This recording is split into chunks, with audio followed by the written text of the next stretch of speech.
아주 이제 대하 드라마 하나를 본 겁니다. 전쟁하는 이야기를 읽었습니다. 다섯 왕의 연합과 또 네 왕의 연합, 이런 이제 읽었습니다. 우리 미디어실에서 뒤에 그 프롬프터 시계를 움직이지 말고 원래 했던 폼 그대로 잘 그냥 놔두시고 그렇게 아주 움직이지 마세요.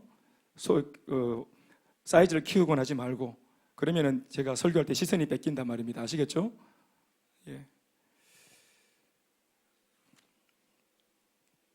오늘 제목 같이 읽어보시겠습니다. 역사의 무대 중심에 서다. 한 번 더 시작. 하나님께서 우리들에게 약속하시고, 영이신 하나님이 인간 세계에, 자연 세계에 사는 사람들에게 약속을 하시고 그 약속을 이행하실 때 어떻게 이행을 하시는가 하는 한 가지 원리가 있습니다. 그것은 다른 것이 아니라 우리가 볼 때 우리는 영계를 모르잖아요.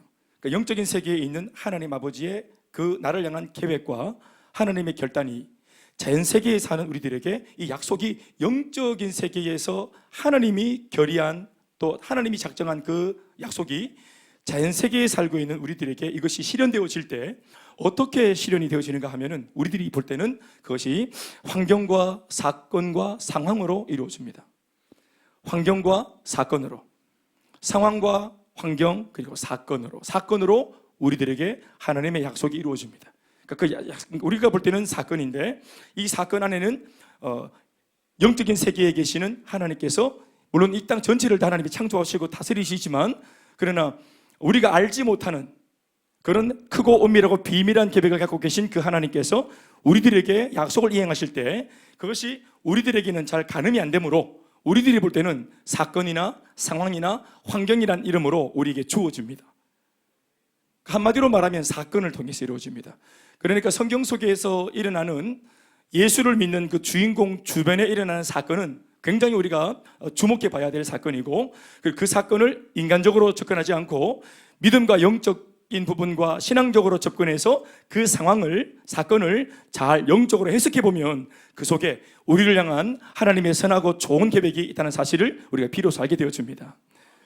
그러니까 하나님께서 영적인 세계에서 이미 세우신 놀라운 약속을, 계획을 이 땅에 사는 우리들한테 이루실 때, 사건을 통해 이루신다고 할 때는 이 땅에 살고 있는 우리들은 사실은 영적인 안목이 없다면 이것이 우리를 향한 좋은 하나님의 계획인지, 이게 선한 계획인지 악한 계획인지를 우리는 알 수가 없습니다. 그러나 우리가 하나님께 은혜를 구하거나 또 하나님이 우리한테 은혜를 베풀어 주실 때 반드시 사건을 통해서 역사하신다는 사실을 잊어먹지 마시기 바랍니다. 자, 물어보겠습니다. 오늘 우리 삶에, 예수 믿는 우리의 삶의 주변에 사건이 왜 생깁니까? 하나님이 지난날 내가 기도했던 것에 응답하시기 위해서 내 삶을 만지시는 겁니다. 가정사, 또 세상사, 또 직장에서, 학교에서, 수많은 사람과의 관계에서 우리가 볼 때는 이게 왜 이런 일이 일어나는지 몰라요. 해프닝이고 에피소드입니다. 그런데 이게 사건이고 상황입니다. 그런데 사건과 상황이 있는 것이 좋은 겁니다. 만약 그것이 없으면 성경에 기록될 게 없어요. 여러분, 성경 구약과 신약을 보십시오. 전부 다 사건과 상황입니다. 하나님을 믿는 사람들이 살면서 그 사람 주변에서 일어나는 하나님이 일으키신 사건들, 또 그가 믿음으로 행하면서 일으키는 사건들. 아멘입니까? 사도행전이 뭡니까? 예수를 믿고 따르는 사도들이 행했던 기록들, 액트, 그들의 행동들을 기록한 겁니다. 예수를 믿고 성령 인도를 받아서 그들이 행동했더니 그것이 성경이 되었습니다. 아멘입니까? 그러니까 사건이 반드시 일어나야 됩니다. 반드시 일어나야 됩니다. 근데 그 사건 속에 우리가 하나님께서 때로는 사건을 통해서 우리를 높이기도 하시고 우리를 낮추기도 하시고 깨닫기도 하시고, 때로는 우리가 잘못된 길을 가면 사건을 통해서 그만해라 하고 우리에게 경계를 주시기도 하십니다. 오늘 본문도 그래서 14장 전체가 사건으로 적혀 있습니다. 이 사건 하나가 뭐냐면 전쟁입니다. 전쟁 이야기. 오늘 본문은 전쟁 이야기로 시작되고 있습니다. 가나안 땅에서 일어난 전쟁입니다. 가나안은 북부 연합과 그리고 남부 연합 간의 그런 갈라져 있는 그런 형태였는데, 이 남쪽과 북쪽이 전쟁을 한 것입니다. 아브라함 시대에 가나안은 힘의 논리에 의해서 북쪽과 남쪽으로 나뉘어져 있었던 것으로 보여지죠. 본문에는 남쪽이 북쪽을 섬겼다고 기록되어져 있습니다. 남쪽이 북쪽을 섬겼다 합니다. 가나안 남쪽 5개의 나라들은 북쪽 연합군 이 4개의 나라를 섬겼는데, 그 중에서도 가나안의 맹주 그돌라오멜 왕을 자그마치 12년간이나 섬겨왔다고 기록하고 있습니다. 그러다가 남쪽 연합군이 13년 차에 들어오면서 더 이상 못 참겠다 하면서 북쪽을 치고 반기를 들었습니다. 그 바람에 전쟁이 일어난 것입니다. 이것은 성경에 기록되어져 있는 최초의 국지전입니다. 최초의 나라 대 나라의 싸움입니다. 연속되는 기근에도 불구하고 과도한 조공을 요구하는 그 그돌라오멜 왕의 횡포에 남쪽에 있는 그 연합 사람들이 소돔을 중심으로 들고 일어나는 것이 봉기를 한 것입니다. 그러나 이것은 결코 의로운 독립투쟁이 아닙니다. 의로운 독립투쟁이 아니라 불법에 맞서는 정의로운 사람들의 어떤 이게 봉기가 아닙니다. 남쪽도 북쪽도 그 당시 전부 다 하나님을 모르는 악한 이방인들이었습니다. 남쪽 소돔이 봉기했던 이유는 자신들의 욕심을 더 누리고 싶었기 때문이고, 누구의 간섭 없이 더 많은 쾌락을 누리기 위해서 몸부림쳤던 그 욕심의 몸부림이었습니다. 그것이 전쟁의 발단입니다. 더 많은 죄를 마음대로 짓고자, 더 많이 죄를 짓고 정욕으로 살고자, 간섭 안 받고 죄를 지으며 살고자, 죄인들 간에 더 많은 이권 다툼 때문에 생긴 전쟁이었습니다. 무엇보다 성경이 소돔 사람은 여호와 앞에 악하며 큰 죄인이었다고 평가했던 기록을 우리는 기억하고 있습니다. 소돔 사람, 지금 북쪽에 의해서 지배받고 있는 5나라의 한 나라 도시국가 그 소돔이 악했습니다. 그러니까 아까도 말했지만 정의롭게 그들이 봉기한 게 아니라 이 말입니다. 다 죄인입니다. 이 전쟁은 명분이 없는 죄인과 죄인들의 욕심에 의한, 욕심을 위한, 욕심을 향한 전쟁이었습니다. 그도 그럴 것은 당시 그들이 살고 있었던 가나안 땅이 굉장히 비옥한 땅이었다 하는 것을 우리가 생각해 보면 얼마든지 추측이 가능하죠. 다툼이 없는 게 이상합니다. 가나안 땅은 비옥한 땅이었습니다. 그래서 인물값을 합니다. 그 땅은 살기 좋은 땅이었던 만큼 그 땅에 살고 있는 사람들의 욕망을 부추기는 땅이었습니다. 그래서 전쟁의 위험이 늘 있어 왔던 땅이었습니다. 우리는 이 부분에서 하나님께서 아브라함에게 약속한 땅이 바로 이런 땅이었다는 사실을 다시 한번 생각해 볼 필요가 있습니다. 여러분 다 알겠지만 창세기 12장에 하나님이 아브라함에게 나타나셔서 아브라함을 보내시고 있는 땅이 가나안입니다. 그런데 그 가나안의 오늘의 진짜 형편이 뭐냐면 전쟁을 많이 할 수밖에 없는 땅, 사람들의 마음속에 있는 욕망을 부추기는 땅. 왜? 너무 좋은 땅이었기 때문에. 그 싸움을 싫어하는 사람도 더 많은 것을 차지하기 위해서 자신의 마음속에 있는 그런 분노나 또 소유욕이나 정욕들이 일어날 수밖에 없는, 사람들의 본질상 그 안에 숨겨져 있는 죄악들이 완전히 바깥으로 드러날 수밖에 없는 그것을, 죄를 부추기는 땅, 그 땅이 가나안 땅입니다. 하나님이 아브라함을 보낸 땅이 그런 땅이었다는 사실을 우리가 딱 생각해 놓아야 됩니다. 대번에 말씀해 볼까요? 하나님이 아브라함에게 복을 주겠다 하면서 그 땅을 보내셨는데 알고 보니까 그런 땅이었어요. 복입니까? 저주입니까? 복이죠. 대번에 뭐가 떠오릅니까? 하나님이 아브라함을 굳이 이런 땅에 왜 보내셨을 것 같아요? 이 땅을, 이런 땅이니까 네가 가서 변화시키라는 겁니다. 예, 할 일이 있는, 사명이 있는, 해야 될 미션이 있는, 차려놓은 밥상에 숟가락 얹으러 간 것이 아니라 그건 축복이 아닙니다. 내가 하나님의 말씀대로 살아내어서 변질되고 또 욕심으로 충만한 그 땅의 사람들을 회복시키고, 그리고 그들이 다투지 않고 사이좋게 하나님의 말씀의 법 안에서 잘 살 수 있도록 그렇게 만들어서 하나님 나라로 만드는 사명이 아브라함에게 있는 것입니다. 그래서 지금도 우리들도 가나안으로 보내주고 있는 겁니다. 그래서 우리가 상상도 못했던 그런 땅으로 보내주는 거예요. 하나님께서 사명으로 보내신 줄 알고 딱 갔더니 알고 보니까 거기 막 살벌한 사람들이 있고, 우리를 공격하는 사람이 있고, 내가 예수를 믿는 것을 도저히 찬성하지 않는 사람들을, 반대하는 사람들을 만나는 이유가 뭐냐면 그게 잘못된 것이 아니라 그것이 사명입니다. 아멘이 이럴 줄 알아야 돼. 그게 사명입니다.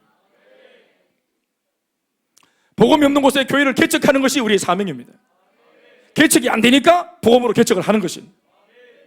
또 개척하기가 어려우니까 더 많이 개척할 사람들이 더 많이 기도하고, 기도해야만 되는, 아멘이십니까? 그러니까 시작이 창대한 게 복이 아니고 시작이, 예수 믿는 사람들이 뭘 시작할 때 시작이 미약한 것이 축복입니다. 아멘입니까? 시작이 미약해야 돼. 그래야 기도를 해야 되고, 그래야 주님이 필요하고. 전쟁의 위험이 있는 땅, 약육강식의 힘의 논리가 지배하는 땅, 하나님을 모르고 또 알고 싶어지도 않는 땅, 오직 죄짓기에 바쁜 땅, 먹고 마시고 즐기기에 바쁜 땅, 하나님께서 아브라함에게 약속하신 땅은 이런 형편의 땅이었습니다. 물리적으로 볼 때는, 환경적으로 볼 때는 너무 좋은 곳이었지만 그 땅에 살고 있는 사람들이 죄인이었던 터라 이 땅은 그 사람들 때문에 이 좋은 땅이 점점점 황폐해져 가고 있었던 것입니다. 오늘 하나님께서는 그런 땅으로 하나님의 사람을 보내시는 것이죠. 그러나 그 당시 아브라함은 가나안 중심지가 아닌, 우리가 지난주 13장 마지막에 보았지만 아직까지도 가나안, 이렇게 변질되어 가고 있는 가나안 땅 중심에 그가 있지 않고 어디에 있었습니까? 13장 마지막은 어떻게 말씀이 마무리했습니까? 가나안 변두리였던 마므레의 상수리 숲을 근처에 머물고 있었습니다. 이런 중에 오늘 본문 14장이 열리면서 전쟁이 터진 겁니다.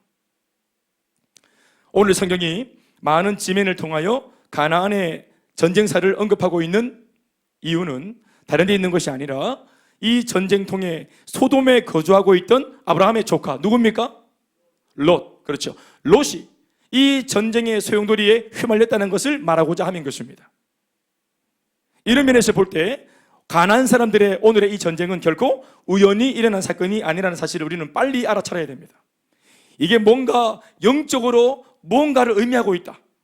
성경이 괜히 하나님을 모르는 이방인 사람들의 그 전쟁 이야기를 적어놓을 필요가 뭐가 있겠어요? 우리의 관심을 끄는 게 뭡니까? 아까 본문을 쭉 읽는데 복잡한 이름도 막 그냥 요란스러운 그런 많은 왕들이 서로 찢고 볶고 싸웠다는 그런 많은 말들이 나오는데 별로 관심이 없고, 결국은 나중에 보니까 누가 등장합니까? 그 싸움 중심에 롯이 잡혀갔다는 우리가 이 소식을 들은 거죠. 롯. 하필이면 롯이 살고 있던 동네가 바로 남쪽에서 봉기했던 그 대표적인 도시 바로 소돔이었잖아요. 남쪽 연합군의 봉기는 처참한 결과를 낳고 너무나 어이없게도 쉽게, 너무나 단순하고 쉽게 실패로 끝나버리고 말았습니다.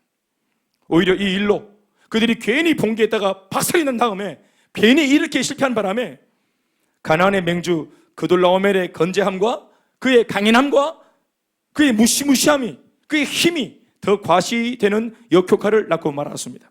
더불어 이렇게 잘못된 모습으로 봉기하는 통에 남쪽 5개 연합군 중 소돔 지역 사람들이 그돌라오멜에 의해서 노예로 끌려가는 사건이 발생했고, 이 일 때문에 소돔에 마침 거주하고 있었던 아브라함의 조카 롯이 그돌라오멜 왕한테로 포로가 되어서 끌려가게 되었다. 이것이 바로 오늘 본문의 중요한 단서입니다.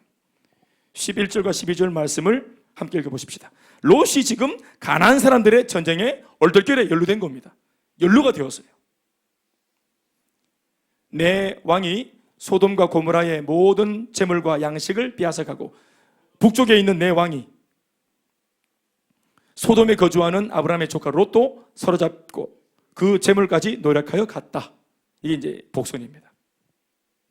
이때 이 난리통에서 간신히 몸을 숨겼던 롯의 종 하나가 급하게 그의 삼촌 아브라함에게 이 모든 사실을 전달해 온 겁니다.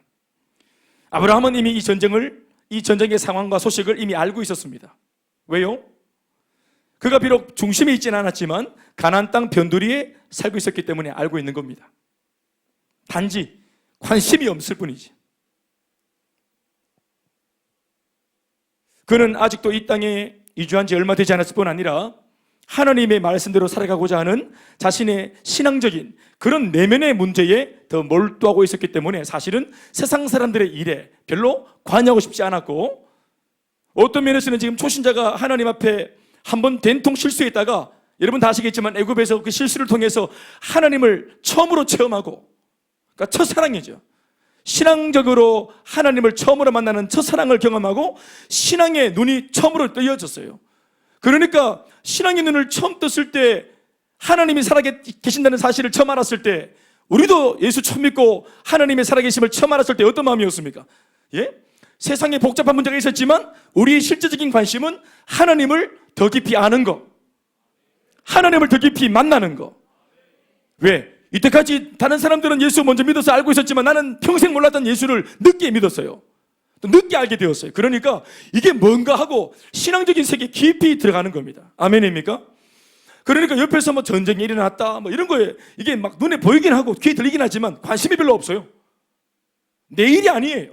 그 가난한 사람들의 일이고, 나는 지금 하나님 앞에 막 묵상거리도 많고, 막 오늘 우리가 다 뭐 이번 주에 집중훈련도 받았지만, 우리 수레바퀴 계산 배우셨죠? 얼마나 할 게 많습니까? 이제부터 말씀, 또 예배, 기도, 섬김, 교제, 증거, 순종하는 삶, 중심 되신 그리스도 배우셨지? 우리는 한번 딱 들으면 다 외워본대. 이런 삶, 큐티도 해야 되지. 또 행복 모임도 해야 되고, 세가족 모임도 가야 되고, 예배도 또 드려야 되고, 2시간씩. 두 사람 아멘이에요? 할 게 많아졌어, 할 게 많아. 또 섬겨야 되고, 또 못된 사람들 앞에 악으로 악을 갚지 아니하고 선으로 악을 감당할 수 있도록 견디고 싸우고 온유한 마음으로 기다려줘야 되고, 인내해야 되고. 아멘, 아멘. 옛날에 하지 않았던 것들을 해나가면서 하나님을 믿는 사람으로서의 영적인 기쁨을 이제 맛보고 누리고, 이런 것들에 빠져 있는 거죠. 신앙적인 맛을 보는 바람에 여기 푹 지금 젖어 있는 겁니다. 우리 다 지금은 뭐 좀 그렇지만 우리 과거에 예수 믿을 때, 처음 믿을 때 우리 그때가 있었잖아요. 지금도 그렇죠?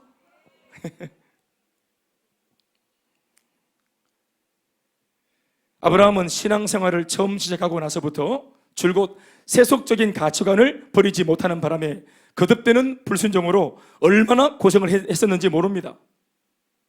그는 자신의 성장과 변화에 더 큰 관심사가 지금 있는 겁니다. 신앙이 없어 과거 얼마 전에 애굽에서 당했던 그 치욕을, 그 부끄러운 짓을 그는 결코 잊지 못했을 겁니다.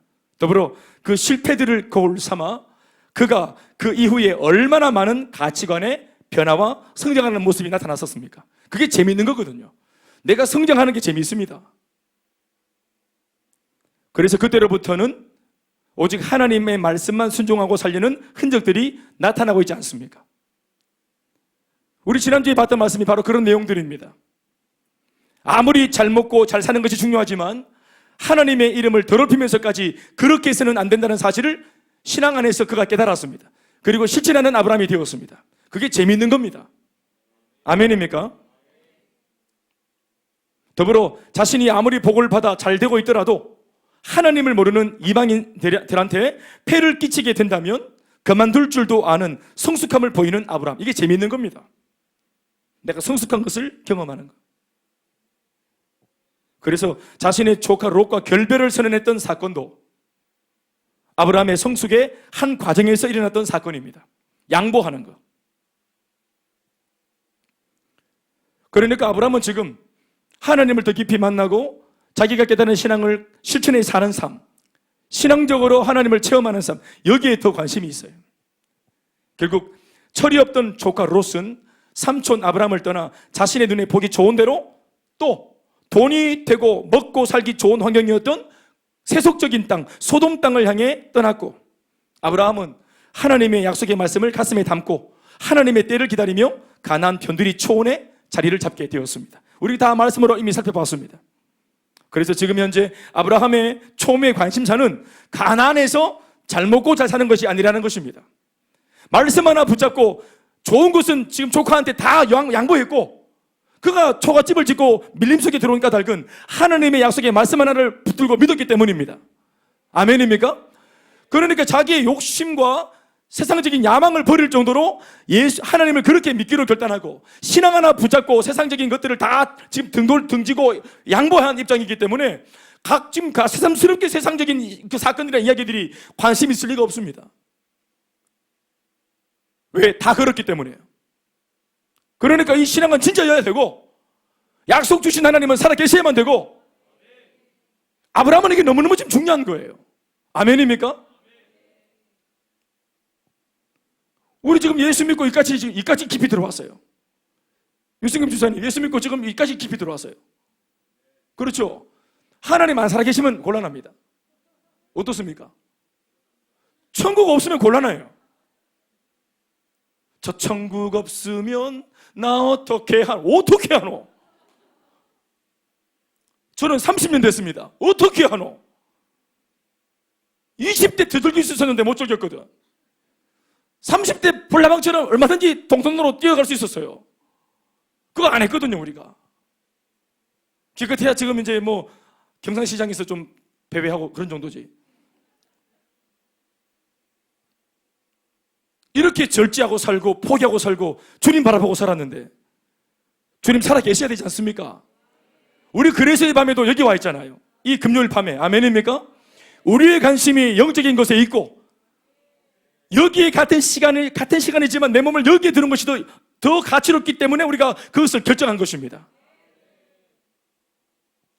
아브라함도 똑같습니다. 그러니 자신의 옆에서 전쟁이 일어났다는 둥, 이대로 있다가는 여기도 화를 당하지 않을까, 손해를 보지 않을까 하는 이런 류의 고민을 하고 있지 않는 겁니다. 아브라함의 심경이 성경에는 나타나고 있지는 않지만 영적으로 볼 때 이맘때쯤 그가 무엇을 고민하고 있을까 하는 거, 이거 정황적으로 볼 때 얼마든지 우리가 상상할 수 있습니다. 그의 고민은 하나님 앞에서 잘 순종하고 싶다는 것입니다. 말씀대로 순종해서 그 말씀을 따라 제대로 신앙생활을 하고 싶은 것입니다. 그래서 하나님이 약속하신 축복의 말씀대로 땅의 티끌같이 도무지 셀 수 없는 자손의 복과 땅의 복을 기업으로 바꾸고자 하는 것에 관심이 있습니다. 왜냐하면 이 약속 붙들고 다 양보했기 때문입니다. 그는 지금 하나님이 주신 약속의 말씀 하나 때문에 다른 것에는 아무런 관심이 없는 상황입니다. 조카 롯이 그돌라오멜 왕에게 전쟁포로로 끌려갔다는 소문을 들었던 시기가 바로 이런 시점이었습니다. 마음 잡고 신앙생활에 더 정진하려고 하는 이런 좋은 시기에 자신의 혈육이 생사를 알 수 없는 큰 사고를 당했다는 비보를 전해 듣게 된 것입니다. 하필이면 이럴 때 말입니다. 어떤 면에서는 얼마나 하나님 앞에서 불평이 쏟아질 수도 있을 정도로 얼마나 속이 상하는 상황입니까? 하나님께서는 왜 조카를 지켜주지 않았을까? 내가 마음먹고 예수 잘 믿으려고 하는데, 이제 마음먹고 예배를 잘 드려보려고 하는데, 이제 마음먹고 셀예배 좀 나가려고 하는데, 이제 마음먹고 양육을 좀 받아보려고 시간을 좀 냈는데, 큰 마음 먹었는데, 하나님 살아계시면 내 마음에 모르고 또 이렇게 사건사고를 일으키셨을까? 또 롯은 왜 그렇게 위험천만한 땅에 살고자 고집을 부렸을까? 그거는 왜 그랬을까? 내가 한번 마음먹고 신앙생활 제대로 해보려고 하는데 하나님도 그렇고 조카도 그렇고 누구 하나 도움이 안 된다면서 얼마든지 인간적으로는 불평을 쏟아낼 수 있는 상황이 만들어진 셈입니다. 이 전쟁 사건이, 포로로 끌려갔다는 사건이. 만일 이때 아브라함이 인간적으로 속상한 마음 때문에 여기에 지배가 되어서 생각이 뺏기고 마음이 뺏겨버리고 변질되어져서 롯이나 혹은 하나님 앞에 불평과 원망으로 일관했다면 그는 이런 상황을 만든 조카 롯과 싸우는 셈이 되고 또 이런 상황을 막아주지 않으신 하나님과 싸우는 꼴이 되고 마는 것입니다. 불평하는 것 자체가, 롯을 불평하는 것이 뭐냐면 롯과 싸우는 겁니다. 하나님께 불평하는 것이 하나님과 싸우는 것입니다. 그리고 실제로 우리들 역시도 이런 상황에서 매우 자주 어려움을 당한 그 당사자와 싸울 때가 많이 있고 심지어 하나님과 싸움을 하며 살 때가 많습니다.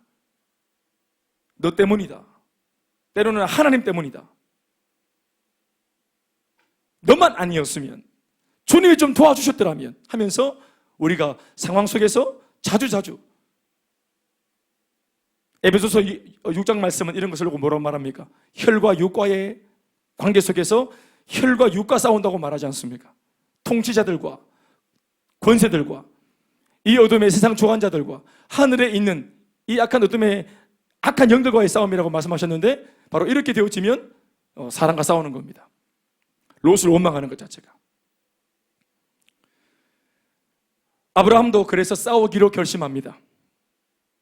그런데 아브라함은 조카와 싸우지 않습니다. 또 하나님과도 싸우지 않습니다. 환경이나 사람 원망 안 했다는 말입니다. 그는 이 모든 상황을 만든 유일한 가해자, 내가 진짜로 싸워야 될 대적, 그돌라오멜 왕과 싸우기로 결심합니다.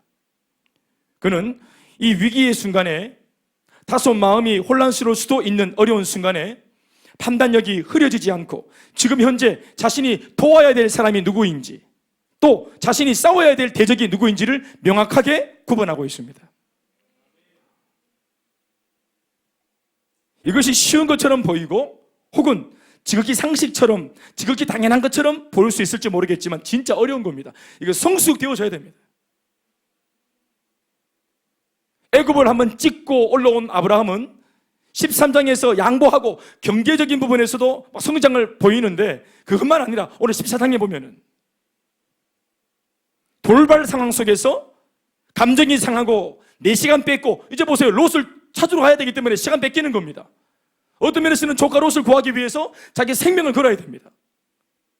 자기 인생 계획이 없던 겁니다. 돈을 써야 돼요. 갑자기 조카가 사고치는 바람에 내 계획이 복잡해지는 겁니다. 그런데 이렇게 만든 그놈, 그 롯과 싸우려고 하지 않는 겁니다. 이게 여러분 쉬운 것처럼 보입니까? 안 그렇습니다. 우리는 사건 속에 내 아는 사람이 있으면 그 사람하고 싸우지 않습니까? 그렇지 않아요. 회사에서 일이 터지면은 그 회사에서 이렇게밖에 행동 못한 내 남편을 잡습니다. 우리는 그 회사 일인데도, 학교의 일인데도 그 학교에서 그런 꼴로 다니고 있는, 그렇게밖에 대처를 못하는 내 아들을 잡습니다. 우리는. 아브라함은 어떻습니까? 내가 도와야 될 사람과 내가 정작 싸워야 될 사람을 딱 구분 짓습니다.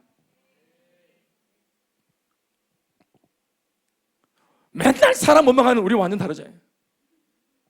허구한 날 사람 때문에 막 속상해서 교회를 못 나가겠고 뭐도 못 하겠고 사람이 미워 죽겠고 원망스럽고 짜증나고 늘 마음속에 그 사람 이 사람 저 사람 그 사람, 우리 반려견 때문에는 그렇게 분노하지 않습니다.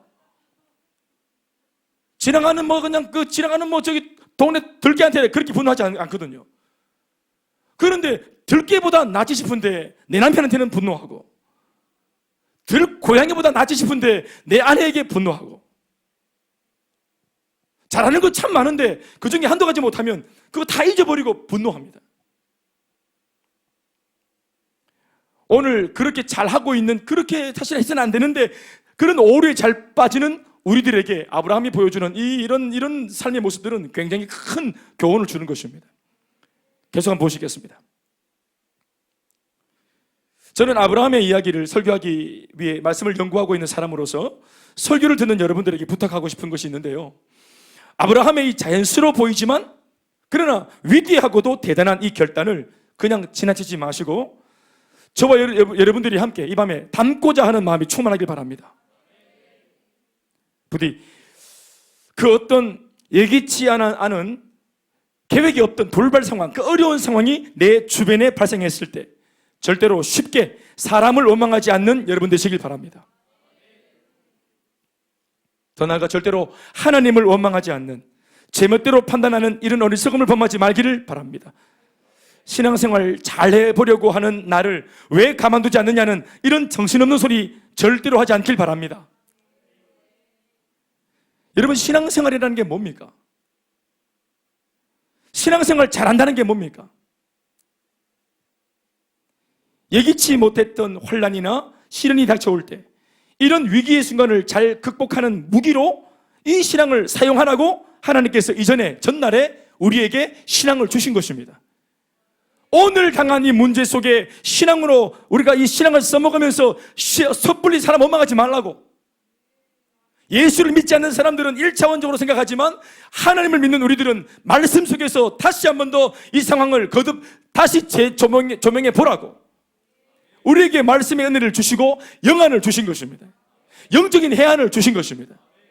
그러니까 이럴 때 신앙생활 잘해보려고 하는데 상황이 왜 이래가 아니라 왜 이렇게 되어졌는지 모르겠지만 이 상황을 내가 가진 신앙으로 잘 해석하고 오류에 빠지지 말고 오판하지 말고 도와야 될 사람을 돕고 진짜로 우리가 물리쳐야 될 대적을 물리칠 수 있는 그런 영적인 해안이 충만하길 바랍니다. 이런 것만 깨달아도 우리 삶에 여러분 싸움이 없어집니다. 쓸데없는 불필요한 싸움들이 사라져요. 갈등이 사라집니다. 아멘입니까? 대부분의 싸움이 사람과의 싸움이잖아요. 기싸움하고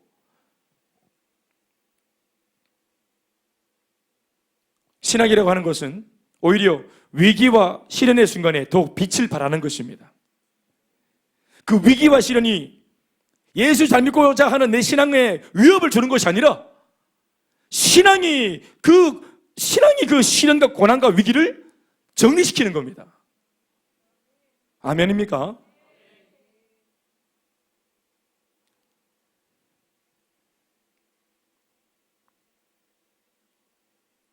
조카 롯이 문제를 만난 상황에서 조카 롯을 탓하고 원망하면,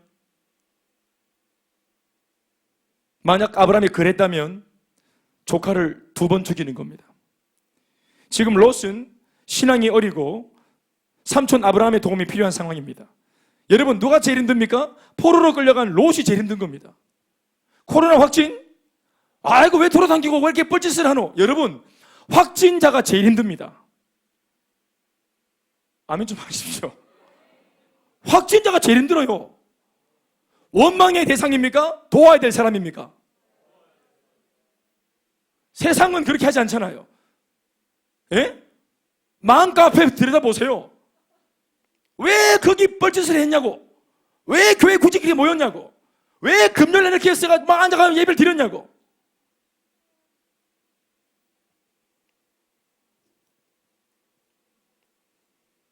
하나님을 그렇게나 믿고 싶었던 모양이다. 이런 중에도 주님 앞에 나오고 싶었던 모양이다. 그럴 만큼 중요한 문제가 있었던 모양이다. 간절했던 모양이다. 그래서 그렇게 선한 뜻으로 하다가 온 천지가 창궐한 코로나니까 걸릴 수도 있겠지. 그러면 여러분, 그 사람이 우리에게 기도의 대상이 되어지고 격려와 응원과 위로의 대상이 되어져야 되는 거 아니겠습니까? 여러분, 뉴스 보면은 어느 교회가 터졌다. 대구 지역 1600개 교회 중에 한두 교회입니다. 여러분, 전국에 6만 개 교회 중에 2-3개입니다. 너무 그렇게 우리 이걸 침소봉대에서 확대해서 가지 마시길 바랍니다. 그 교회를, 전국에 있는 모든 교회, 우리들만이라도 불쌍히 여기고 기도해야 된다. 아멘입니까? 그 사람들이 제일 힘든 겁니다. 목사님의 입장으로 생각해 볼까요? 그렇게 확진자가 터진 그 교회 담임 목사가 제일 힘들어요. 제일 힘듭니다. 기도해야 되는 거예요. 피난처럼 달려듭니다. 하나 걸리면 막 완전 막 물어뜯습니다. 완전. 우리 그렇게 하면 안 됩니다. 만약 우리 중에 밤에 저 나이트클럽 갔다가 확진이 걸려오면 그거는 또 예외인 것 같습니다. 설마 그 사람이 밤에 나이트클럽에 전도하러 갔겠나? 뭐 죄지로 다니고 뭐 뻘짓하다가 진짜 그러면은 그거는 뭐 할 말 없지. 조카 롯이 제일 힘듭니다. 지금 삼촌한테 할 말 없어. 그래서 조카 롯은 지금 종 하나가 도망가갖고 얘기를 전했는데 그 롯이 아마 안 했을 거로 짐작이 됩니다. 롯은 도망가는 거 삼촌한테는 말하지 말아야 했을 것 같아. 왜? 여기 내가 왔으니까. 민망하잖아요. 삼촌 나이도 많고 지금. 그의 미숙함을 탓해서는 안 됩니다. 아브라함도 사람인데 왜 마음이 흔들리지 않았겠습니까? 이런 일로 괜히 자신마저 전쟁에 연루되어지면 큰 화를 당할 수 있지 않겠습니까? 손해보지 않겠습니까? 그런데 아브라함은 그렇게 하지 않는 겁니다. 왜냐하면 바로 얼마 전 자신 역시도 하나님 앞에서 신앙의 미숙한 모습을 연거푸 얼마나 많이 보여드렸었습니까? 그런 중에도 하나님께서는 한 번도 그런 아브라함 자신을 나무라신 적이 없습니다. 민폐 끼쳤지만, 하나님 얼굴에 먹칠했지만 하나님은 선대하셨습니다. 축복으로 그의 허물을 덮어주셨습니다. 그는 거기서 엄청난 교훈을 받았습니다. 미숙함은 죄가 아닙니다. 단지 도움이 필요한 상황입니다. 그래서 아브라함은 조카와 싸우지 않는 겁니다. 그러면서 그는 이런 상황을 만든 진범인 그돌라오메를 주목하고 바로 그 진짜 나쁜 그놈과 싸우기로 결단을 한 것입니다. 우리 역시도 사람과 싸워서는 안 될 줄로 믿습니다. 모든 문제는 사람이 일으킵니다. 맞습니다. 그러나 그 사람 배후에서 악한 사탄이 사주하고 있음을 알아야 합니다. 사람을 미워하고 사람을 우리가 대적으로 여기고 싸우면 이미 진 겁니다. 그것이 바로 마귀가 노리는, 사람과 사람 사이에서 노리는 마귀의 노림수입니다. 아무도 승자가 없어요. 부부싸움 승자가 없습니다, 여러분. 부모 자식 간의 싸움에 승자가 없습니다. 제가 옛날 아버지랑 말다툼을 했지 않아요. 아버지가 2시 넘게 막 새벽에 막 술 먹고 얼마나 엄마를 괴롭히니까 이제 저도 머리가 굵어졌으니까 바로 문 닫고 들어갔지. 어머니를 바깥으로 불러내고, 그리고 아버지 주무시려고 피놓은 이거 요대기, 옛날에는 침대가 없으니까 요대기 아십니까? 자보동 요대기, 이거 다 개가지고 농에 다 집어넣고 오늘 아버지 못 주무신다고, 내랑 오늘 완전 결판을 내자고. 왜 그러신다고. 그래서 막 말싸움 해가지고 머리가 굵어졌으니까 제가 말싸움 안 이기겠습니까? 아무래도 말도 빠르고 소리도 크고, 아버지는 지금 술을 먹고 또 혀가 말렸으니까 말을 제가 다라한가. 아버지가 눈만 꾹꾹꾹꾹거리면서 이놈의 새끼 하고 그냥. 내가 느낌에도 내가 이긴 것 같더라고. 그래서 내가 막 쾌재를 부르면서 딱 걸어 나오지. 거실을 지나가지고 내 방문 딱 열고 딱 들어가서 탁 들어오면은, 내 방문 딱 들어와 잠그는 그 순간에 성령이 하시는 말씀이, 그게 승리가. 술자리 갖고 말싸움이 안 되는, 너가 아버지 많이 못 배운 너가 아버지 말로 그렇게 입 다물게 만들어 말싸움에 이기가, 그게 승리가. 네가 이렇게 하려고 지난날 가정을 위해서 기도했더나, 이게 성령이 확 말씀을 딱 주시는데 그 순간 패배감이 확 오면서, 그때 이제 침대 앞에 무릎 꿇고 엎어져가지고 밤새도록 우는 겁니다. 패배감 때문에 분통하고 원통하고 짜증나고 화가 나고, 왜 이 똑같은 일이 반복되어지는지, 왜 나는 이렇게 무식한지, 나는 왜 이렇게 무지한지, 왜 내가 이것을 못 넘어서는지, 이 분노가 아버지가 아니라 아버지 배우의 마귀가 이걸 격부시키는다는 것을 왜 알지 못하는지, 내가 왜 자꾸 나는 아버지와 싸우는지, 이게 너무 속상하니까 머리를 쥐어뜯고 밤새도록 꺼이꺼이 입을 저 베개를 입에 물고, 그러고 막 웁니다. 소리는 못 내고 막 이러면서. 그런 거 아세요? 드라마 보니까 그런 게 안 나오더라고. 밤새도록 통곡하다가 울다가 잠대. 진짜 울다가 잠들고 부끄럽고. 그게 아기가, 그러다가 어느 날 로마서 12장 21절 말씀 봤더니 그런 말씀이 있더라고요. 예? 악에게 지지 말고 선으로 악을 싸워 이겨라, 이렇게 말씀하시더라고요. 우리 아버지가 악하게 할 때 나는 꽃배기로 따따블로 더 악하게 해서, 그래서 아버지 악을 이기고 잠재우는 것이 아니라, 이건 증거라 이 말이에요. 선으로 악을 잠재우고 싸워서 이기는 거예요. 선으로. 아멘입니까? 선으로 악을 이기는 것이 진짜 승리입니다. 마귀를 이기는 것이 진짜 승리입니다. 그 사람이 아니라 마귀를 싸워서 이기는 것이 진짜 승리라는 말이에요. 아멘입니까? 저는 이런 거 아는데 한참 걸렸어요. 아브라함 보세요. 금방 알죠. 참 진짜 대단한 사람이에요.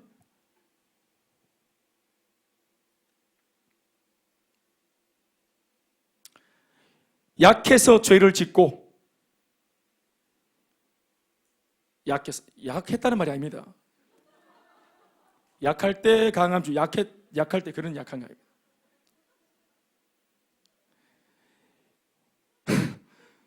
약해가지고 죄를 짓고, 너무 마음이 약하고 결단도 약해서, 멘탈이 약해서 나쁜 일에 자주 노출되는 그 사람, 미워하고 원망할 사람이 아니라 도움이 필요한 사람입니다. 다시 아멘 하십시다. 이것이 예수 믿는 우리가 세상을 향해서 가져야 될 안목입니다.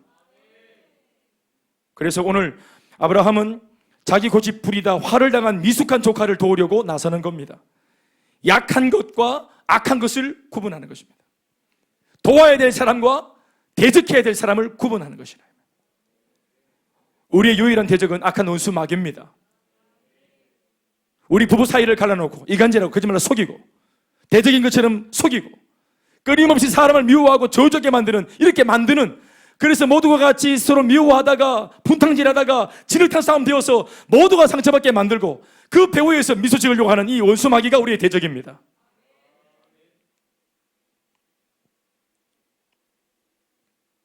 교활하고 사악한 이 악한 영물을 우리는 진짜로 대적해야 합니다.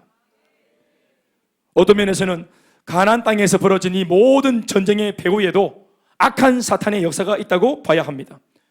더 많은 욕심을 채우려는 이기적인 전쟁 배후에는 반드시 악한 사탄이 있는 것입니다. 분리하고 분쟁하고 깨지고 파괴하는, 이 모든 역사는 100% 200% 마귀 역사입니다. 하나님의 역사는 하나 되게 하시는 역사. 용서하고 화해하고 하나 되고 하나됨을 힘써 지키는 역사. 드디어 아브라함은 집에서 양육하고 훈련하여서 세워놓았던 자신의 보디가드 318명을 데리고 이미 끝난 전쟁에 뒤늦게 가담합니다. 왜 끝났습니까? 이미 북쪽에 있는 연합군대가 남쪽을 제압했잖아요. 전쟁 끝났습니다, 여러분. 그리고 본보기를 보여주기 위해서 남쪽 5나라 연합나라에게 본때를 보여주기 위해서 봉기에 있던 그 많은 도시국가 중에서 소돔을 손본 겁니다. 재산도 다 가져가고 사람들도 다 잡아다가 노예로 끌고 가는 겁니다. 지금 끌고 가고 있는 거예요. 전쟁 끝났습니다. 그런데 아브라함이 뒤늦게 이 전쟁에 가담한 겁니다. 어떻게 보면 명분도 없어 아무 상관없는 사람이에요. 가나안 북쪽과 남쪽 사람들 자기들 전쟁이에요. 그런데 이방에서 그 나라로 볼 때는 이방인이지. 아브라함이 옆집에 조용히 새들어 살던 아브라함이 갑자기 그것도 뭐 처음부터 아니고 전쟁 다 끝나고 난 뒤 갑자기 뒤늦게 뒷북치면서 전쟁에 뛰어든 겁니다. 급하게 뭐 집에 있는 뭐 숟가락, 뭐 주걱 이런 거 들고. 14절부터 16절까지 기록을 보면 이 문장들이 하나의 긴 장문으로 되어 있음을 봅니다. 3절이나 되는 여러 개의 구절이 하나의 문장으로 연결된 것은 아브라함의 결단에 이은 이 행동이 조금의 망설임이나 주저함이 없이 거침없이 단 한 번에 이루어졌다는 것을 보여주는 대목입니다.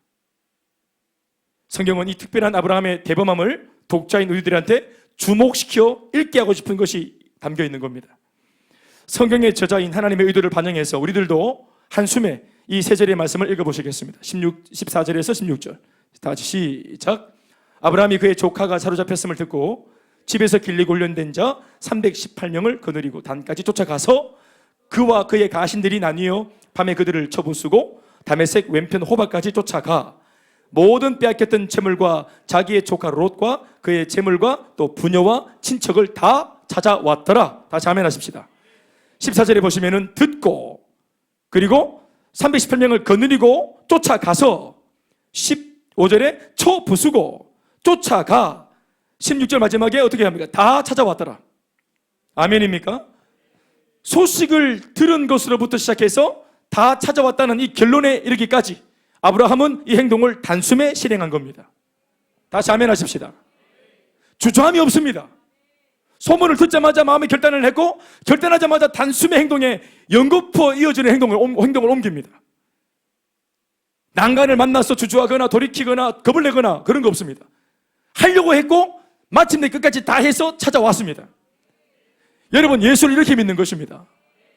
교회에서 주님 주신 말씀의 은혜를 받고 월화수목 금토 세상으로 나갔을 때 삶은 이렇게 사는 것입니다. 믿습니까? 이것이 뭘 말하는 것일까요? 아브라함의 승리를 말하는 겁니다. 이 사건은 엄청나게 충격적인 사건입니다. 우리만 충격을 안 받지. 가나안의 영원한 맹주 그돌라오멜과 그의 4개국 연방을 이길 나라는 이제껏 그 당시만 해도 그 가나안 땅 안에서는 존재하지 않는 걸로 되어 있는 겁니다. 최고의 맹주 그돌라오멜 탑리더입니다. 까불다가는 국물도 없어요. 그래서 지난 12년간이나 남방 5개 나라가 꼬박 그돌라오멜 왕에게 숨도 크게 모시고 죽어 지낸 거잖아요. 게다가 13년 만에 5개 나라가 용케도 연합하여서 봉기를 했었지만 4개의 북쪽 연방에 의해서 초토화가 되었습니다. 그들은 전문 싸움꾼들이고 여기 가나안 땅은 그들의 홈그라운드입니다. 게다가 그들은 연합되어 있습니다. 그런 그돌라오멜 연방을 놓고 아브라함은 고작 318명의 몸종들을 데리고 가서 박살을 내버린 겁니다. 그 이유도 웃긴 것이 누구처럼 12년간이나 조공을 바치던 한을 품고 간 것도 아니고 그저 자신의 조카 롯을 데리고 오기 위해서 일으킨 전쟁이었습니다.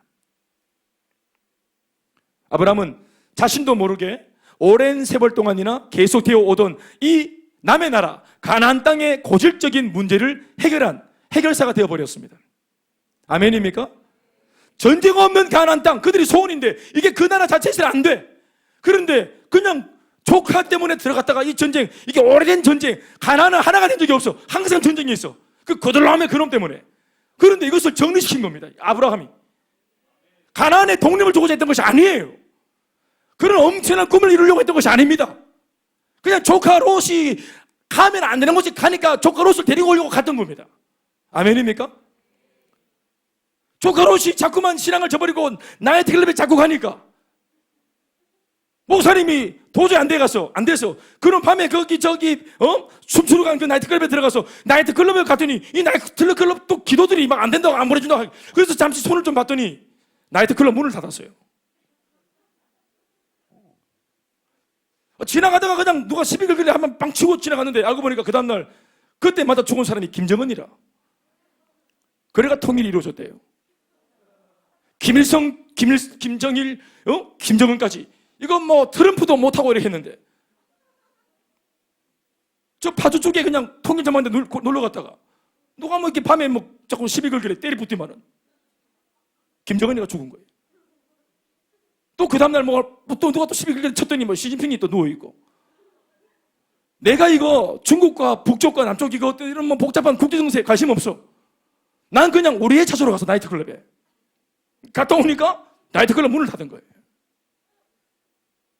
롯을 찾아왔는데 이게 이 나라의 고질적인 문제가 해결된 겁니다.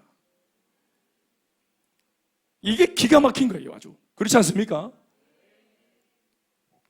저만 기가 막히군요. 악하게 굴림해 오던 한 사람의 독재 체제를 무너뜨린 가나안 모든 사람들의 구원자가 된 것이죠. 아브라함. 이런 결과는 사실 아브라함이 의도한 게 아니었지만 그러나 실제로 그 일이 아브라함을 통해 일어나고 말았습니다. 다윗도 사실 여러분 골리앗을 잡아 족치기 위해서 전쟁터에 뛰어든 게 아닙니다. 아시겠지만 아버지가 희아들 군인이었거든요. 희아들 도시락 갖다 주라고. 그리고 중대장 대대장한테 잘 보이기 위해서 그들한테 도시락 벤또 이거 도시락 갖다 주라고 심부름 갔다. 심부름 갔는데 나라를 구하고 왕이 되고 이런 꿈이 없었어요. 어린 소년이 그냥 형한테 도시락 갖다 주러 심부름만 하러 갔는데 저기 있는 키가 큰 덩치가 큰 아저씨가 자꾸만 하나님을 욕하길래 내가 믿는 하나님을 욕을 하니까 왜 저 욕을 하는데 우리 예수 믿는 사람들 다 가만히 있노? 이상하네. 왜 아무도 이 소리를 듣고 가만히 있지? 그래서 다 가만히 있길래 그냥 다윗이 나가서 그 나쁜 말 하는 골리앗한테 급하게 주머니에 있는 돌 하나 던진 겁니다. 그냥. 근데 그 돌 맞고 골리앗이 끝나본 겁니다. 아멘입니까? 골리앗을 잡으러 간 게 아니라 이 말입니다. 여러분 저는 큰수막이샘 교회를 개척하는 게 원래 제 꿈이 아닙니다.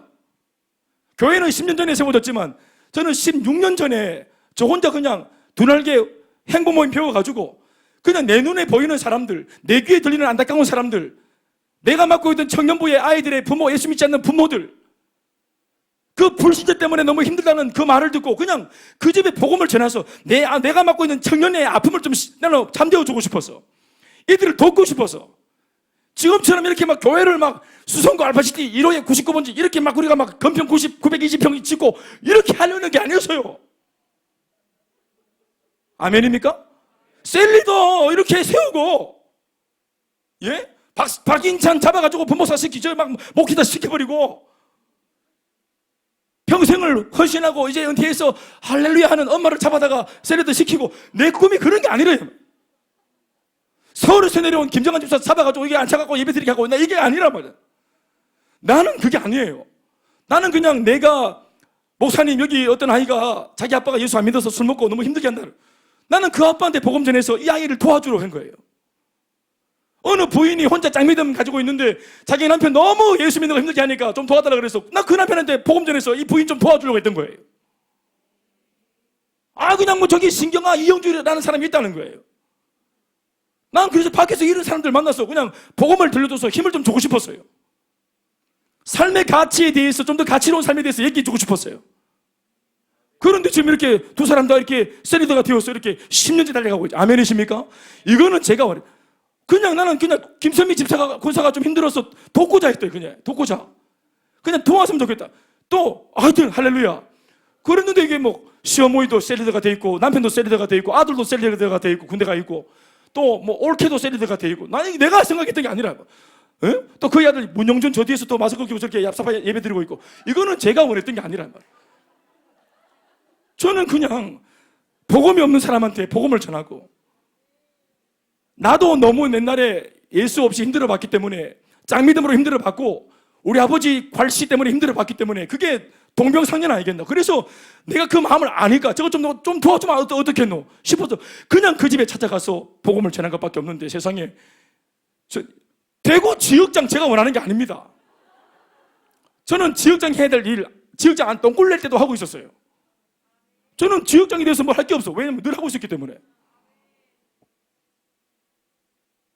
지금 하면 나중에도 하고 지금 못하면 나중에도 못한다. 제가 부목사 때 막 전도하니까 동료들이 그럽니다. 네가 단임 목사 되면 해라 하더라고. 맞지? 내가 단임 목사 되면 할 수 있지. 그러나 부목사인 지금 내가 만나는 이 사람들은 그때 만나겠습니까? 이 사람들은 지금이 문제인데 우리가 직업군입니까? 사람을 살리고 일꾼을 세우는 것이 그게 목회자의 본분이에요. 그걸 하는 것이 교회입니다. 네, 나중에는 또 내가 도와줘야 될 나중에 만날 사람들이 있겠지. 그러나 오늘 만나는 사람들도 도와야 하는 것입니다. 오늘 만나는 사람 도와야 해요.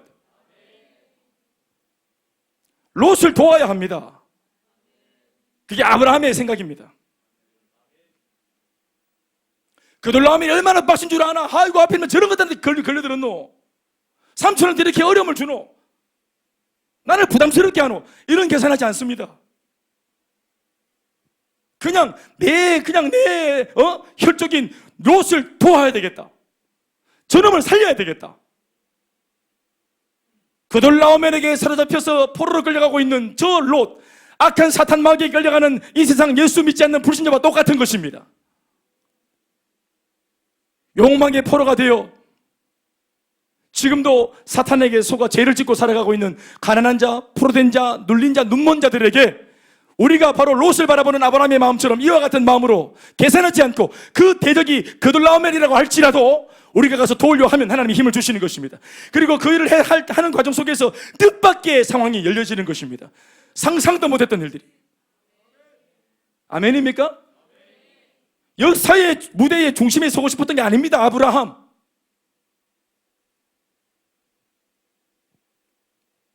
그냥 롯을, 그 가난한 영혼을, 도움이 필요한 한 사람의 영혼을 살리려고 했던 것입니다.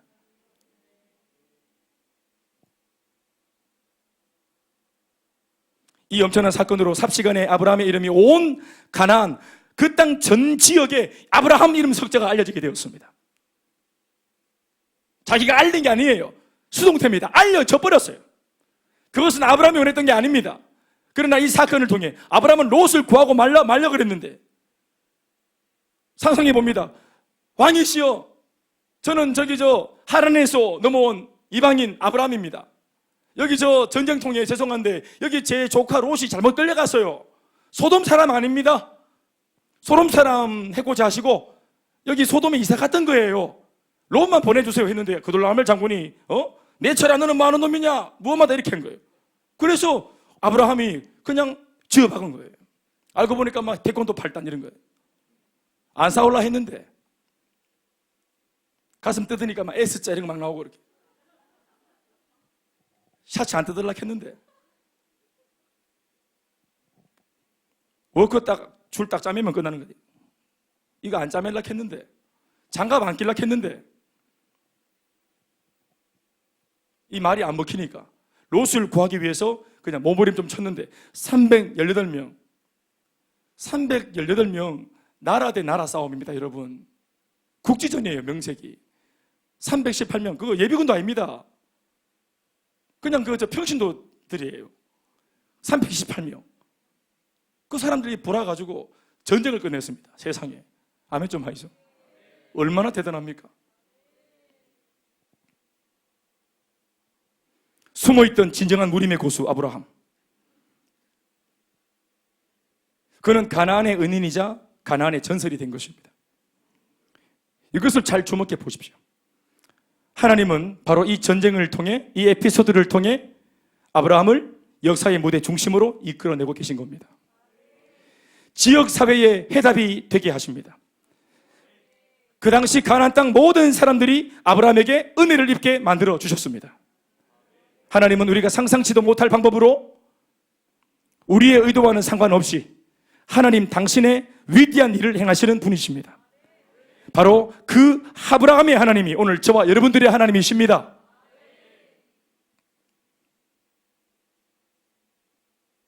사실 하나님은 아브라함을 가나안 중심으로 보내고자 했습니다. 이 가나안을 그에게 복으로 주겠다고, 이 땅을 주겠다고 약속도 하셨습니다. 그런데 실제로 영적인 세계에서 하나님이 의도하고 계획한 그 약속이 실제로 아브라함에게 이루어지는 방식은 제가 서두에도 말씀드렸지만 뭘로 통해서 이루어지고 있습니까? 사건을 통해 이루어지고 있습니다. 하나님을 체험하고 경험했지만 그가 여전히 마물의 상수리 수풀에 거주하면서 아직까지 가나안 센터로는 못 들어가고, 그러나 신앙은 있어요. 그러니까 기회를 보는 겁니다. 아브라함이 내가 주님 말씀에 순종해서 아브라함 센터로 들어가긴, 가나안 센터로 가긴 가야 되겠는데 어떻게 가면 좋을까? 내가 어떻게 해서 사람들과 이런 관계를 맺으면 좋을까? 내가 어떻게 해서 사람들의 영적인 중심에 설 수 있을까? 이건 사실 아브라함의 또 다른 고민입니다. 신앙이 있어도 실질적인 방법은 아멘입니까? 그런데 느닷없는 어이없는 이 전쟁의 소용돌이 휘말리고 이 사건 속에서 롯이 휘말리고 아브라함은 그냥 단지 롯을 구하겠다는 마음으로 행동한 것뿐인데 결과론적으로 돌아보니까 자기가 마음은 있지만 방법을 몰라 어떻게 가나안 센터에 들어가지 했던 이 마음속에 있던 기도가 이루어진 겁니다. 다 알려졌어요. 가나안 사람들 아브라함 모르는 사람이 없어. 아브라함이 제일 최고의 이슈입니다. 아멘입니까? 가장 강력한 영향력을 가졌어요. 아브라함이. 하나님이 그런 상황으로 딱 만들어주시는 겁니다. 한 사람에게 주목하는 사람에게 열방과 세계를 꿈꾸는 것이 아니에요. 진짜 어떤 면에서는 열방과 세계를 꿈꾸는 사람, 하나님께 크게 쓰임 받겠다는 사람, 여러분 그런 사람은 특별한 사람이 아니라 오늘 내 앞에 있는 한 영혼에게 목숨을 걸 수 있는 사람이 바로 열방과 세계를 품은 사람입니다. 하나님께서 한 시대에 쓰고자 찾고 계시는 진짜 위대한 하나님의 종은 100마디 말을 하고 오랫동안 기도할 줄 알고 방언을 하고 영적인 어떤 대단한 설교를 하는 사람이 아니라 한 영혼에게 생명 걸 줄 아는 사람, 그 사람을 들어서 역사의 무대의 중심에 세우시는 겁니다. 학벌도 아닙니다. 똑똑한 것도 아닙니다. 그 어떤 것도 아니에요. 한 영혼에게 사람 생명을 걸 줄 아는 사람.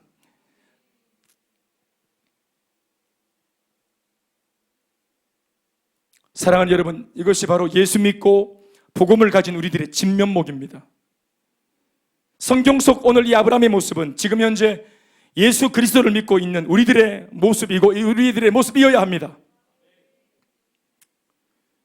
우리도 이렇게 쓰임받을 수 있습니다. 이걸 깨닫고 마음의 꿈을 가지라고 이 말씀이 기록되어져 있는 겁니다.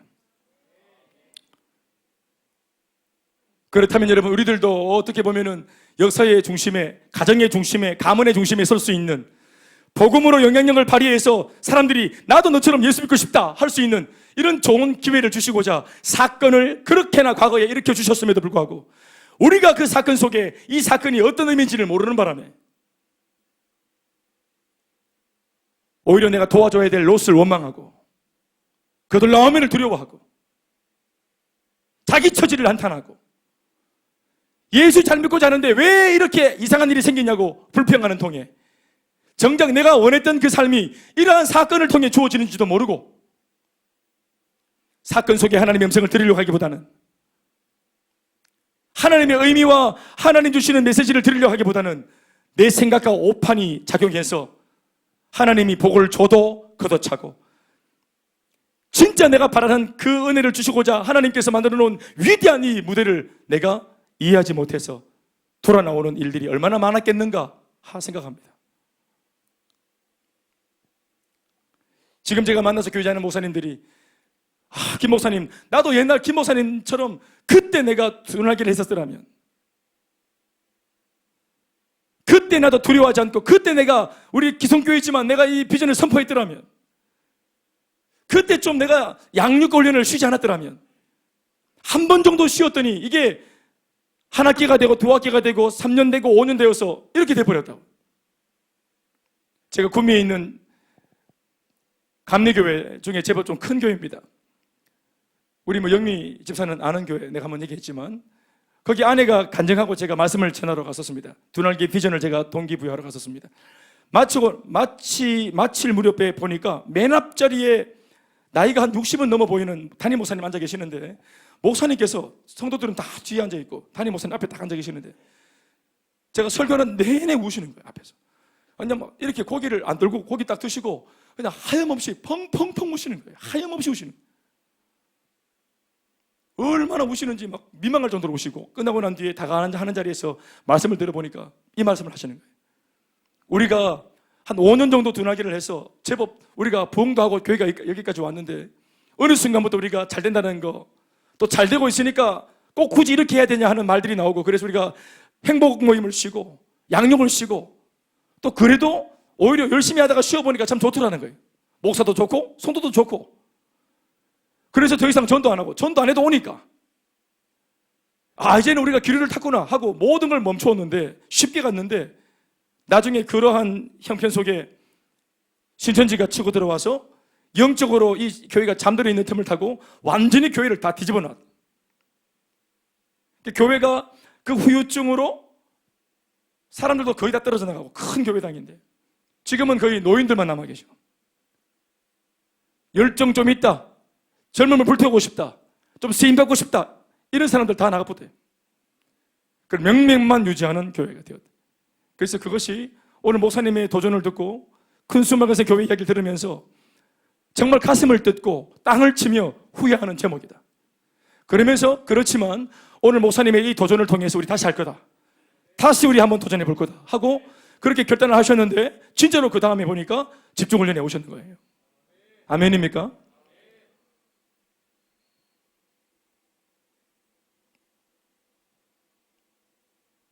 (16절) 말씀처럼 읽어보십시오.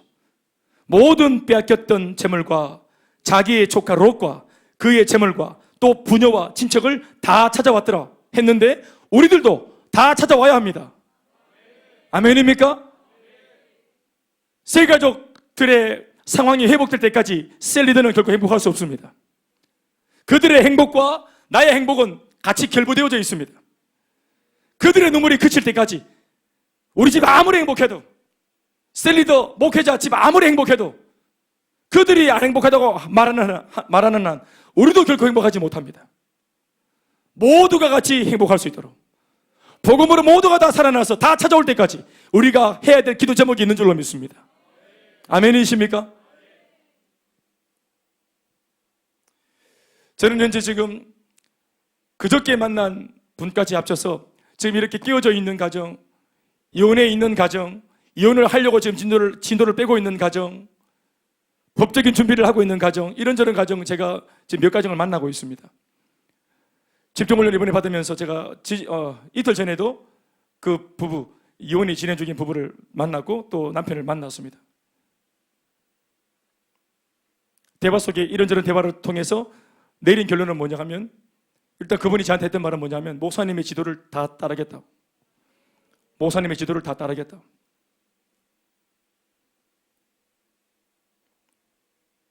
하루 전날만 해도 사실 자기가 술에 취해서 전화가 왔어요. 아내는 전화가 와서 당신 말을 따르라고 하는데, 내가 당신 누군 줄 알고 얼굴도 모르는 목사인데 목사만 다 아냐? 내가 네 말을 왜 따라야 되는데? 이렇게 말합니다. 그래서 내가 한번 따라보면 안 되겠어요? 자존심 상해서 못하겠다는 거예요. 자존심 상하고 가정을 지킬 수 있으면 못하겠냐 그거? 끝내는 건 쉬워요. 그냥 찍으면 끝나니까. 그렇지만 아내분이 한번, 제가 설득하려고 했는 건 아닌데 설득이 되어 주셔서 잠시 진행하던 것들을 멈추려고 했으니, 한쪽은 했으니 당신도 한번 따라보면 좀 좋겠다고. 그래서 이제 어제 그저께 만나서 얘기를 하니까, 또 자기가 또 실수한 것도 있고 하니까, 실수를 당해야 됩니다. 실수를 당하는 게 그게 버는 거거든. 자기가 한 게 있으니까 순한 향이 되어서 다 앉아 계시던 거예요. 그런 일이, 그러니까 하나님이 그렇게 하시는 겁니다. 만약 제가 그렇게 네 몇 살이?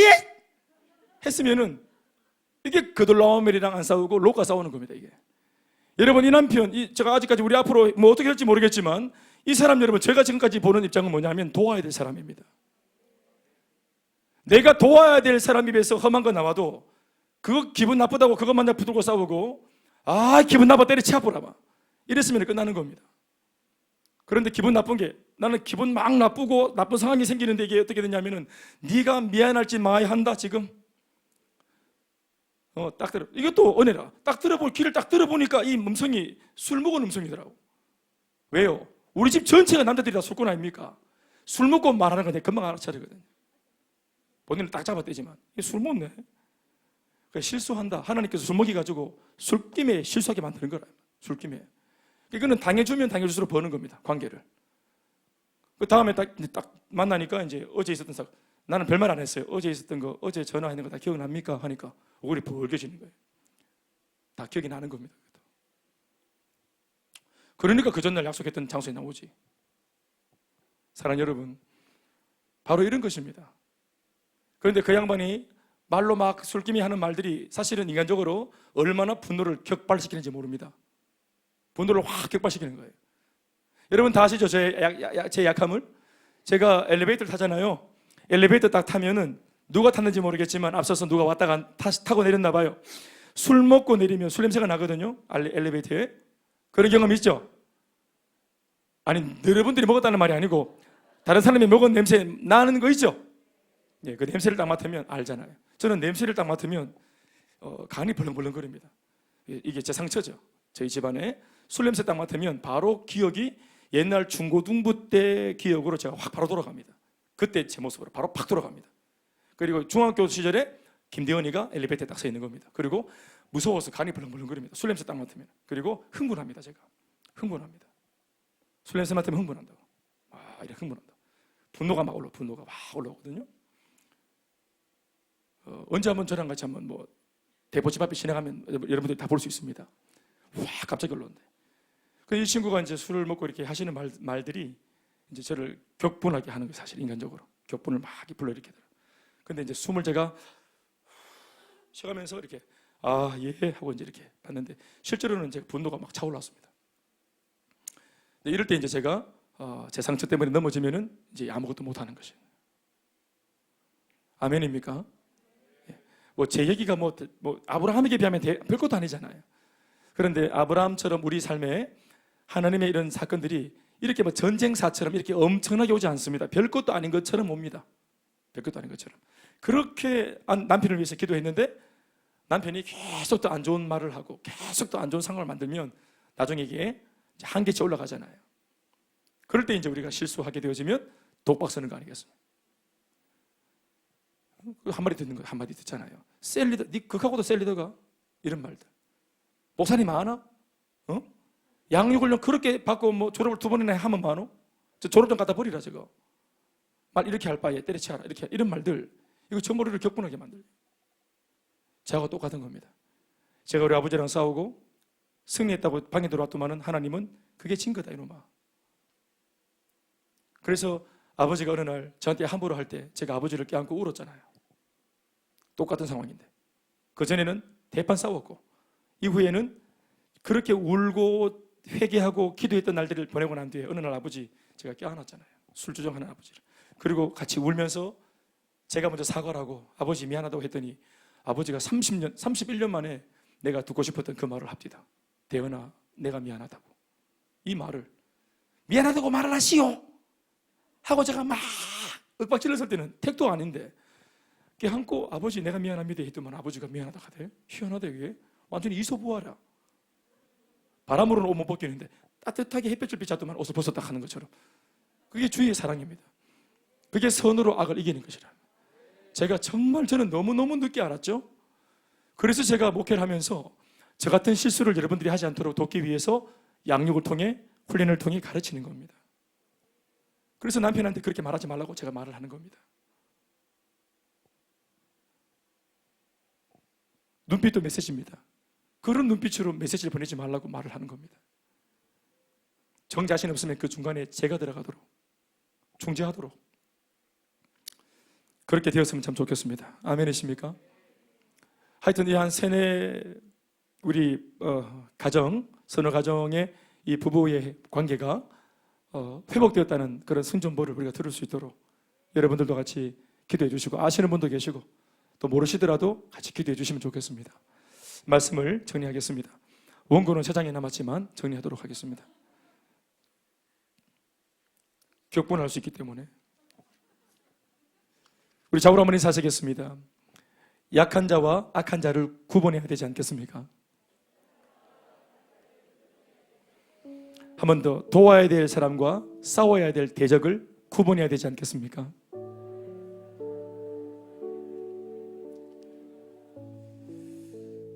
결국은 한 사람을 도울까 말까, 화내버릴까, 모른 척 할까, 그게 아니라 돕기로 결정한 아브라함의 그 하나의 작은 결단, 그리고 신속하게 옮겼던 바로 행동. 도우려고 맘먹었으면 도와야지. 그걸 맡고 있는 게 뭐든지. 살리려고 마음을 먹고 하나님께 음성을 들었으면 현장에 몸을 던져야지. 그들 나오면 만나봐야지. 그놈을 만나봐야 되는 거예요. 대화를 해봐야 되는 거예요. 그 사건 앞에 들어가서 노크를 해봐야 되는 거예요. 그런데 계산이 많고 겁이 많고 또 옛날에 했다가 안 됐던 경험들이 내 마음을 사로잡으면, 거기 마음이 뺏기면은 오늘 아무것도 못하는 것입니다. 우리 그래서 놓쳤던 과거가 얼마나 많은지 생각해 보자 그랬습니다. 우리가 기도하면 하나님은 사건을 주십니다. 우리가 주님 앞에 응답을 구하면 하나님은 응답으로 가는 상황을 만들어 주십니다. 그런데 그 사건과 상황이 만만치 않습니다. 제법 기도해서 바라보지 않으면 그게 결코 나를 위한 선한 사건으로 안 보일 때가 더 많습니다. 손해보는 것 같고 저러다가 망하는 게 아닌가 싶을 때가 더 많습니다. 그럴 때 필요한 것이 뭐냐 하면 하나님의 약속의 말씀입니다. 하나님은 언제나 좋으신 분이시고 우리 아버지는 언제나 선하신 분이십니다. 우리를 낭패당하는 길로 내보내실 리가 없습니다. 그분이 하시는 명령이, 내게 들려주시는 말씀이 이해가 안 될 때는 한 가지, 이 말씀과 명령을 하시는 그 존재, 하나님의 존재에 대한 신뢰, 이분이 좋으신 아버지라는 거, 나는 당신의 아들이라는 사실, 이 관계에 대한 정립, 이런 게 분명하면 말씀이나 내용은 중요한 게 아닙니다. 거기에 우리가 속지 않습니다. 그 은혜가 우리 모두에게 있어지길 바라고, 순종해서 역사의 무대 중심에 우리 다 설 수 있는 은혜가 있기를 바랍니다. 박수하시겠습니다.